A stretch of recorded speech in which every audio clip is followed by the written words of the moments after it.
Hi guys, welcome back with me again in this channel. On today's tutorial, I'm going to show you how you can have a smooth slow motion video in CapCut PC by using this step. So here I'm going to show you.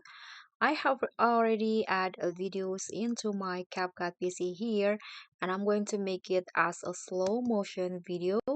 This is a firework video, so what you need to do is just click on your videos in here and go to speed at the top right panel in here.